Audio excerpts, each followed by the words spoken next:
What child is this who laid to rest on Mary's lap is sleeping? Whom angels greet with anthems sweet, while shepherds watch or keep. This is Christ the King, whom shepherds guard and angels sing. Come greet the infant Lord, the babe, the Son of Mary. Happy New Year and welcome to the first Ben Shatliff on Sunday of 2025. Today is the feast of the Epiphany in most churches around the world, because tomorrow is, of course, January 6th. Some say the 12th night is tonight, some say the 12th night is tomorrow. Whichever way, all Christmas decorations need to be down by the end of tomorrow. Normally I take mine down on New Year's Day. I thought to myself this year, let's keep them up. So for the last time, up until later on this year, we've got a festive look for Ben Shatliff on Sunday. And there'll be a few little tweaks there once everything is taken down. I want to start by doing a prayer which was first released a couple of years ago, and it's a prayer for Ukraine. Mary, Our Lady of Kiev, Mother of God, we ask you to intercede for the people of Ukraine, for their government, and all who suffer as a result of war. Be with them as you stood beside your Son, suffering on the cross at Calvary. Give them strength and courage through faith, hope, and justice. May we, in our turn, support them through prayer and generosity, that human lives may be saved, that the injured may be healed, that the dead may rest in peace, that there will be peace after war. Amen.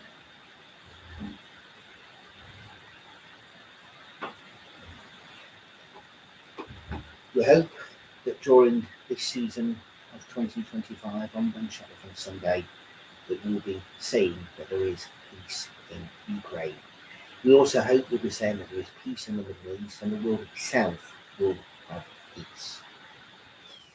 We'll be looking through the main stories affecting the world and the United Kingdom in a few moments. And of course, as it is the last day of the Christmas holidays for most people, what happens? We get a winter wonderland. Later on today, a great film, a classic film where Eagles Dare is on, set in the Alpine. Well, it's like that outside here. They show you them going up in cable cars and things like that. I love it. A really good action film, beautiful scenery. And another film was on as well on Friday called The Heroes of Telemark, again set in that Alpine areas as well. Wonderful scenery. I want to ask a big question on today's programme. Some will call it controversial, but I'm going to ask it anyway. How long will Keir Starmer last as Prime Minister? I thought that by the end of 2025 he may no longer be Prime Minister. But the way that Elon Musk is going on, could it be much sooner before the time in number 10 comes to an end for the current Prime Minister, Keir Starmer? We'll talk more on that in a few moments. And of course, if anyone's got any comments, make it clean and make it friendly, then please, of course, drop comments as well. But before that, though, let's take a look at what is happening in the world of news today on this Sunday, January 5th, 2025. We'll go to ITV News.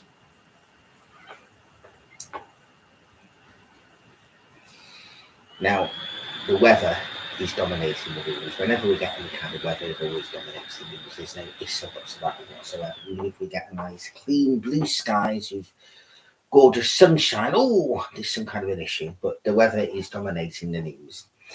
Airports cancel flights as snow disrupts travel across the UK.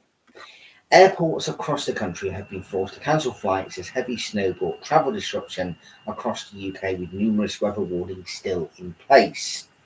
The amber weather warnings from the Met Office have been in place in England and Wales, with 3 centimetres to 7 centimetres of snowfall predicted for much of the affected area, mixing with rain at times in lower lying areas. The Met Office said Bingley in West Yorkshire, that's near Bradford, had seen 12 centimetres of snow up to 7 a.m. on Sunday morning, that's just a few hours ago, with Shat in Cumbria, Shatfells, and Capel Curragh in Gwynedd, both seeing 10 centimetres. One amber warning for snow and freezing rain, which covers much of Wales and the Midlands as far north as Manchester, is in place until midday on Sunday. I've had a minute left of that particular warning. A further yellow warning for rain was issued on Sunday, covering most of southern England and lasting until 9 a.m. on Monday. The snow has led to major disruptions at airports across the country, with Manchester, Bristol, Leeds, Bradford and others all closing runways at some point on Sunday. The Met Office has said some rural communities can be cut off with up to 40 centimetres of snow on the ground above 300 centimetres before conditions ease later on Sunday. And the National Grid has also reported at least 17 power cuts across the Midlands and south of the UK due to the snow. The snow has caused more travel disruption, mass travel disruption across the country, with air, rail and roads all impacted. Of course, you can go online and look up more information on this, but I just want to just tell you that when I was walking to church this morning, where I live, here within Greater Manchester, I wouldn't say it was that my foot sank in the snow, but it was certainly a lot thicker than what I expected it to be. I just thought it would be kind of like a nice sprinkle of ice. Let's just say it really did look like a Christmas tree, a Christmas cake with plenty of icing. It looked idyllic this morning, and I felt like a snow grinch by the first person to put footsteps on there. Now then, the NHS app will be overhauled to give NHS patients who need elective care more choice to decide where they are treated under new government plans to slash waiting lists. The Health Secretary Wes Streeting said the move will shift the NHS into the digital age and help cut waiting times from 18 months to 18 weeks. Action will also be taken to tackle missed appointments, which can be costly for the health service. Experts welcome the move, but warn the digital innovations must not create new barriers and come at the expense of excluding those without a smartphone. At the moment, the NHS Act can be used for the likes of booking and managing appointments, viewing health records and ordering repeat prescriptions.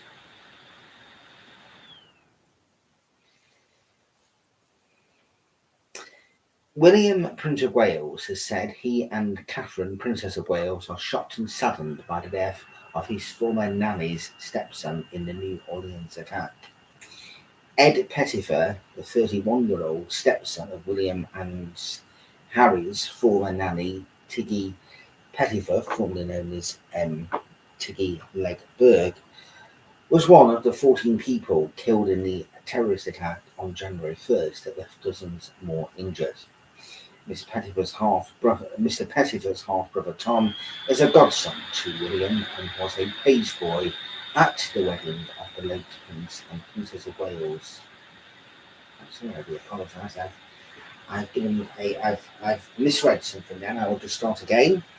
In a state, Mr. Pettifer's half-brother Tom is a godson to William and was a page boy at the wedding of the Prince and Princess of Wales in 2011. In a statement, the Prince of Wales, William, Prince of Wales, said, "Catherine and I have been shocked and saddened by the tragic death of Ed Pettifer.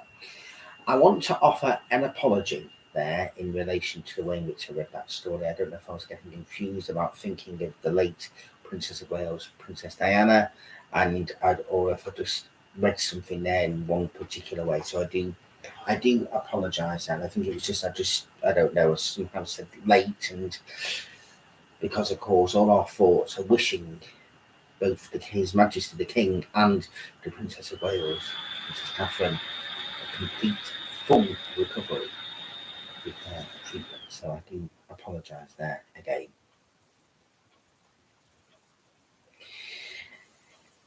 Six days of funeral observations for former US President Jimmy Carter have begun on Saturday in South Georgia, where he died on December 29th at the age of 100. A funeral procession, which saw his coffin draped with the American flag, was driven through his hometown of Plains, Georgia, from the Phoebe Sumter Medical Center in Americus. Former Secret Service agents that worked with Carter served as his pallbearers as they walked alongside the hearse on the way to Plains, when it passed the Methodist Church where Mr. Carter married his wife, Rosalind, in 1946, on a home where they both lived. Jimmy Carter is somebody who was just a one-term president, but has had many, many tributes paid for him, and a man that seemed to do an awful lot, even when he didn't have that position of proper power as president. He may have been ambassadors and done various different things, but was still doing things up until, even despite ill health as well. So may he rest in eternal peace. Now, as I mentioned earlier on, a brand new year. There's loads of stuff that we hope for in 2025, but one situation which certainly isn't going away is a political situation with some breaking news that I just want to bring to everybody. This is something that is of interest to me. Liverpool versus Manchester United is still on after a second safety meeting.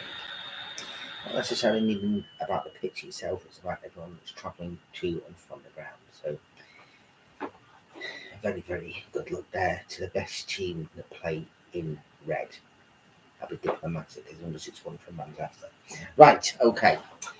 But no, going back to what I was actually just saying just a few moments ago, the political situation here in the United Kingdom was a general election last year. A massive majority was won by Keir Starmer and the Labour Party, the first Labour government since 2010. But it's not been a smooth ride. We've already had people on our programme talking about how the cost of, well, not just about the cost of living, but of how the winter fuel allowance is affected. And there's a whole variety of other things as well. But one situation which isn't going away, that seems to have been bubbling over recent days, and it's been going on and on in one sense, and that is Elon Musk and Donald Trump. In just a couple of weeks' time, 2 weeks tomorrow, Donald Trump will be the next president of the United States of America. And that's whatever people's thoughts on that. I'm just speaking in the factual sense there, that he will be the president of the United States of America, and one of his key leading figures that's going to be part of that administration is Elon Musk. And there has been a war of words between Elon Musk and saying things in relation to the current UK Prime Minister Keir Starmer. What I'm just going to ask today is will Keir Starmer be able to hold on from this, or will it possibly end up in a situation where he could be gone in a matter of weeks, which then would mean that Angela Rayner would most likely be acting Prime Minister, and then after that there would be a leadership and all that kind of stuff, whenever something happens. So is it likely to actually come to that, or do we think he will still hold on for the full 5 years, or possibly before the year is out? I personally think things are tangible as far as the Prime Minister is concerned. It's not been the best start for a Prime Minister, and even ranked lower than former Prime Minister Liz Truss, who was Prime Minister for just she's been and gone, as quick as that. So what can Labour do, or what can Prime Minister Keir Starmer do to try and get people more on side, get his popularity higher? Well, there's supposed to be a reset, which is supposed to be going on, another one, which is supposed to be going on this week. That, what they were saying, I was reporting on there about the NHS app, sounds absolutely fantastic.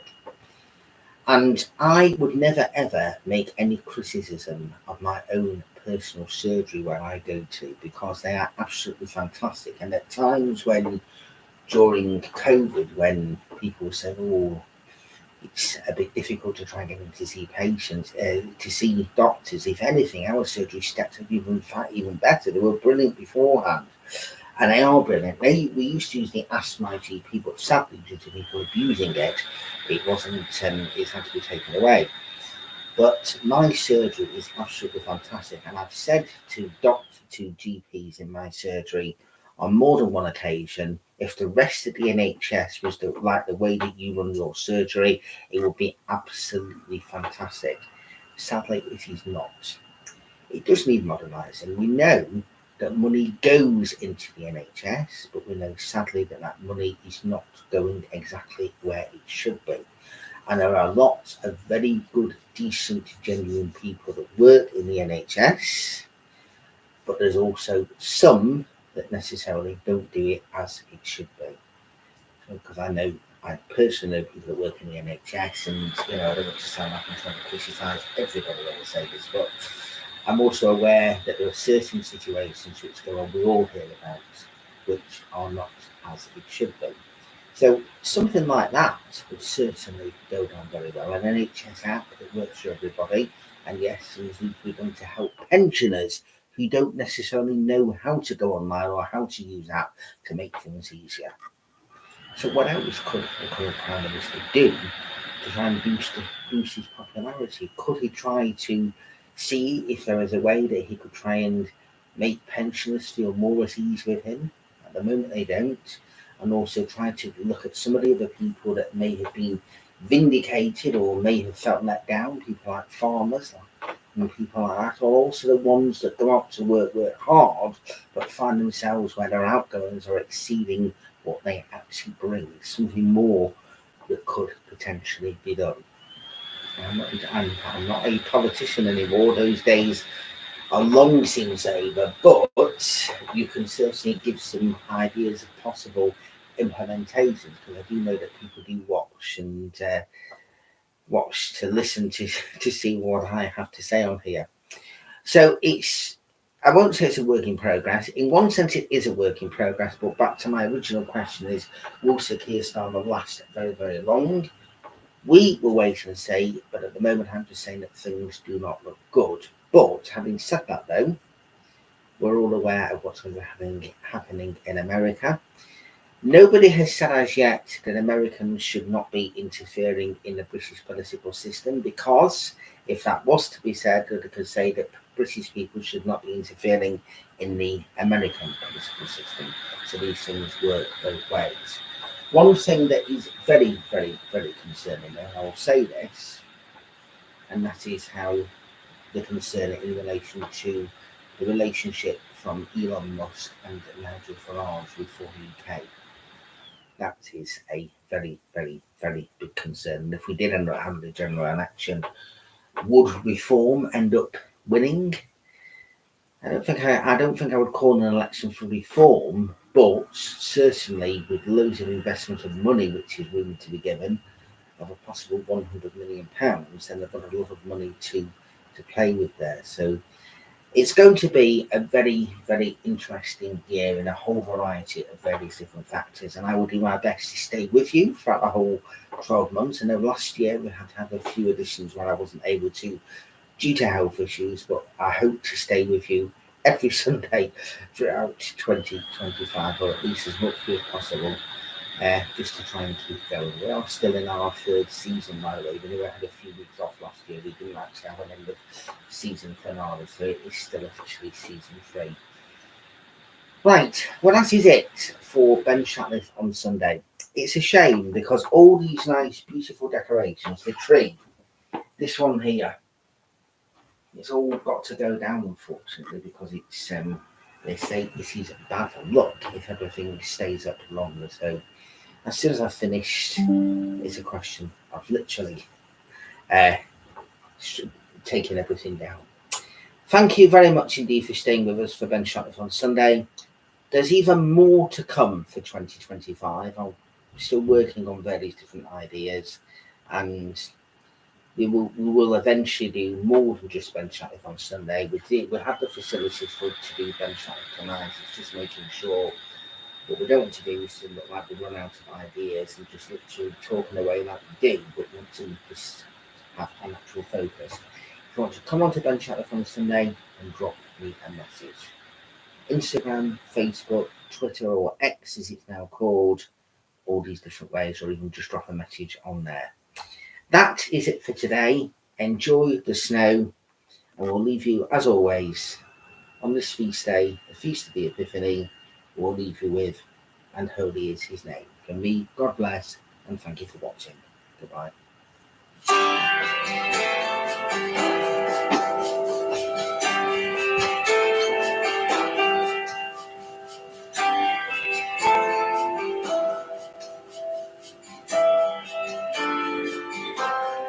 My soul is filled with joy as I sing to God my Savior.